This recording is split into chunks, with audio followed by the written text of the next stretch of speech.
அந்த பாப்பா எந்த கேஸ்ட் என்ன ஏதுன்னு கேட்கல. இப்போ அவ ஓகேன்னா நான் இந்த நிமிஷம் என் பையனை கல்யாணம் பண்ணி கூட்டிட்டு போறேன். எந்த பொண்ணு கேட்டது இந்த கேள்வி? அந்த பொண்ணு தானா? சரி, நான் ஓப்பனா என்னோட கேஸ்ட் சொல்றேன் சார். நான் வந்து ஒரு எஸ்சி. அப்படியா? அப்படியா? அப்படியா? நீங்க டிவி சீரியல் ஆக்ட்ரஸ் மாதிரி மூணு வாட்டி ரியாக்ட் பண்ணாதீங்க எல்லாத்துக்கும். காதல் திருமணம் அனுமதிக்கப்படுது. எம்பிசி பிசி ஒத்துக்குறாங்க. எம்பிசி எஸ்சியை பண்ணுவாங்கன்னா ஒத்துக்க மாட்டாங்க. ஆமாம் ஆமாம், அந்த விஷயத்தில் ஜாக்கிரதையாக நாங்கள் இருப்போம். பிறகு யார் அவசியப்படுவது? அந்த எஸ்சிலையுமே 3 பிரிவினர் இருக்கு. அதுல எஸ்டி எஸ்சிஏனா கண்டிப்பா ஒத்துக்க மாட்டாங்க. இதெல்லாம் தாண்டா பேராண்டி கால கொடுமை அப்படின்னு. இது ஒரு கால கொடுமை. இப்போ அந்த பொண்ணு பட்டியலினத்தை சேர்ந்த ஒரு பெண்ணுன்னு சொல்றாங்க. இப்போ உங்களுக்கு ஓகேயா? Okay sir. நல்லா சமாளிக்கிறடா டேய். டேய் இதான்டா லாஜிக்.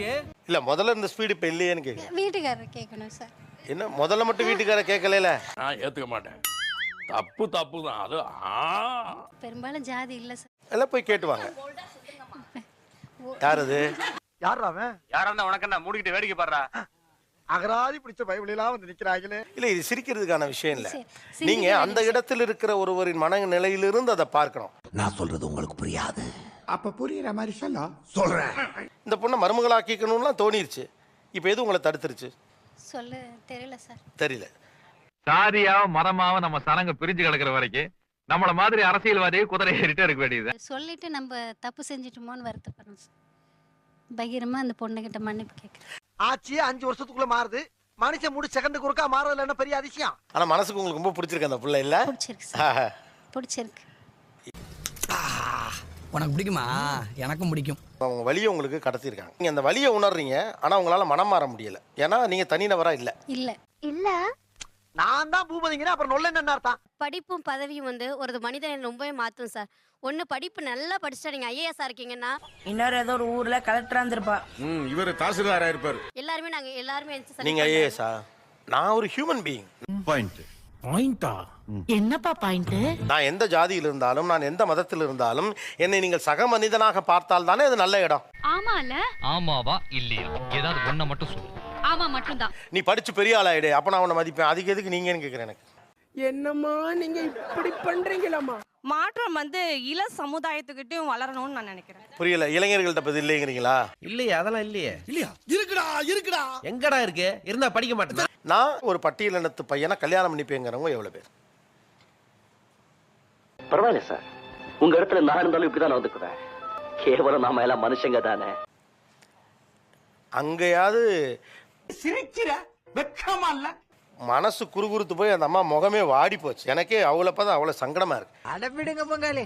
நான் அப்பவே சொன்னல, இது ஒரு மானங்கட்ட குடும்பம். அவங்க சொல்றாங்க அதெல்லாம் மாறிக்கிட்டு இருக்கு, சரியாயிருங்கிறாங்க. அந்த டீச்சர் சொல்றாங்க இட் இஸ் ஒர்க்கிங் அவுட்னு சொல்றாங்க. இப்போ நீங்க யாரை மாடர்ன் இல்லைன்னு சொல்றீங்க? சொல்றா. என்ன நம்ம பேசுறா? ஏதாவது பேசுறா? ஒருத்தர் கூட கை தூக்கலையே. ஒருத்தர் தூக்கல. நீங்கெல்லாம் இந்தியாவின் எதிர்கால தூண்கள். வீட்டில் ஒத்துக்க மாட்டாங்க. கிராமத்தை விட்டு வெளியில வந்துடணும்னு சொல்றீங்கல்ல, ஏன் ஜாதியில இருந்து வெளியில வர மாட்டேங்கிறீங்க? அப்படி கேளுங்க, அறிய வரட்டும். வாய்ப்பில்லை ராஜா, வாய்ப்பில்லை. தனிப்பட்ட முடிவா நான் எடுக்க முடியாது சார். வீட்டை டிபெண்ட் பண்ணி இல்லையே, திருமணம் உங்க தனிப்பட்ட முடிவா வேணுங்கிறதா? அதுதான் சார் நாங்க இதுக்கப்புறம் அதை உருவாக்கணும்னு நினைக்கிறோம். நீ ஏன்டா நினைக்கிற? நான் எங்க மாமா நினைச்சேன்? அவளா வந்துட்டு இருக்காள. இந்த பக்கம் ஒரு எத்தனிப்பு இருந்தது, ஒரு தவிப்பு இருந்தது, ஒரு குற்ற உணர்வு இருந்தது. ஒண்ணுமே இல்லைங்க. இப்போ வீட்ல வந்து லவ் மேரேஜே அக்செப்ட் பண்ணிக்க மாட்டாங்க சார். சோ அந்த எனக்கு நிலைமையில இப்ப புரியவே இல்லை. என்னங்க எனக்கு ஒண்ணுமே புரியல. அதுதானப்பா எனக்கும் புரியல. இப்ப மட்டும் நீங்க எல்லாம் ஏன் அந்த தனித்த சுயமாய் சிந்திக்கிற வீடு குடும்பம், நீங்க தான் அந்த சுற்றமே சரியில்லை. நீங்களே சார் நான் வேணும்னு பண்ணல சார், சொல்லுங்கடா. இப்ப சமூகம் என்ன சொல்லும்? இப்ப பேசுறீங்க சமூகத்தை பத்தி. இதுக்கு முன்னால சமூகத்துக்கு எதிராகவே தான் நீங்க பேசுனீங்க. புரட்சி தலைவன் வந்துட்டாயா, புரட்சி தலைவன் வந்துட்டாயா. சமூகம் தானே கேட்டுச்சு குழந்தை பெத்துக்கிறத பத்தி. ஆமா சார். அது தப்புன்னு சொன்னீங்கல்ல, இப்பயே அந்த சமூகத்தை பத்தி கவலைப்படுறீங்க நீங்க. ரசாயன கெமிக்கல் என்னப்பா அது பெரிய தொல்லை. காலம் வராதப்பா. ஊர்ல இருக்க உங்களுக்கு பழைய ஆளு, அவனுக்கெல்லாம் மாடர்னிட்டி இல்ல, அவங்களாம் ரொம்ப பிற்போக்குவாதிகள்னு சொன்னீங்கல்ல, நீங்க யாரு? நீ கேட்ட ஒவ்வொரு கேள்வி என்ன செருப்பால் அடிச்ச மாதிரி இருக்குடா சார். சின்னதுல இருந்தே வந்து அப்படியே சொல்லி வளர்த்துட்டாங்க சார். உண்மை அதுதான் சார். உருட்டு காசா படாபா உருட்டி தள்ளுவா பாட்டுக்கு. அல்ல 5 மணிக்கு எந்திரி. இந்த ட்ரெஸ் எல்லாம் போடக்கூடாது, மாமியார் பேச்சத்தான் கேட்கணும். நிறைய போறான்டா. போற இடத்துல என் பேரை காப்பாற்றணும், அவங்க முன்ன பின்ன இருந்தாலும் அனுசரித்து போகணும்னு தானே சொன்னாங்க. மாட்டிக்கிட்ட பங்கு அது எல்லாத்தையும் உடைச்சாச்சுல, அப்புறம் இதை மட்டும் ஏன் உடைக்கக்கூடாது? தம்பி இது மாதிரி 4 பேர் கேள்வி கேட்டிருந்தாங்கன்னா நாங்க திருந்திருப்போம் தம்பி. உடைக்கணும் சார், கண்டிப்பா உடைக்கணும் சார். அப்படிங்களா? ரொம்ப சந்தோஷம். புறப்படலாங்களா? நீங்கள் கிராமத்துலேருந்து இப்போ வெளியில் வந்துருங்க எல்லாரும், சரியா? நகரத்து பையனை கட்டிக்கலாம்.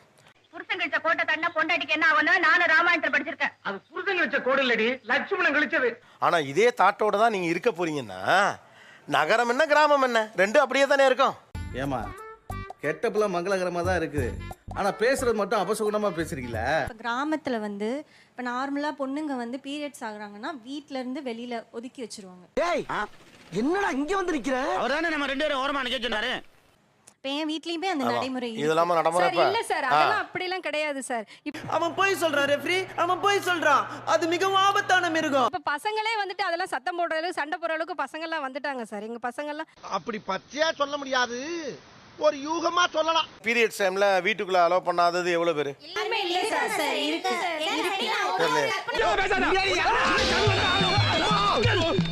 நாங்கள் பீரியட்ஸ் டயத்தில் கொஞ்சம் கிச்சனுக்குள்ளே புழங்க விட மாட்டோம் அப்படிங்கிற நடைமுறை இருக்குங்கிறவங்க கை தூக்குங்க. கூட்டத்துல பச்சை சட்டக்காரன் எஸ்கேப் ஆகுறான், போனா ரத்தம் கட்டிச்சான். அது மாதிரி யாருமே இல்லை. யார் யார் வீட்டில் இருக்கோ கை தூக்கலாம். 1 2 ஓகே. ஏமா இப்படி தப்பு பண்றீங்களம்மா? நாங்கள் பொண்ணு பார்க்க வரையில் மாப்பிள்ளை விசாரிக்க வரோம். உங்கள்கிட்ட இதெல்லாம் கேட்ட முடியுமா கிராமத்தில்? சொல்லுங்கள். பங்காளி அருவாளையரா, இவனை நான் வெட்டாம விட மாட்டேன். பழத்தை பிக்கிறதுக்கு கத்தி தரேன்றான் பாரு அவன். சார் எங்க வீட்டுங்கெல்லாம் நாங்களும் டாக்டர் வச்சிருக்கோம். அது மாதிரிலாம் இப்ப இல்லைங்க சார், மாறிட்டாங்க சார் எல்லாமே. இந்த மாதிரி ஆளுங்களெல்லாம் சும்மா விடக்கூடாது. சும்மா விடுறாங்களா, செஞ்சுட்டு விடுறாங்களா? மாறி இருக்கிறது என்பது உண்மை, ஆனால் நாங்கள் நினைத்தபடி இது மாறவில்லை என்ற ரியாலிட்டி இருக்குன்னு சொல்றாங்க.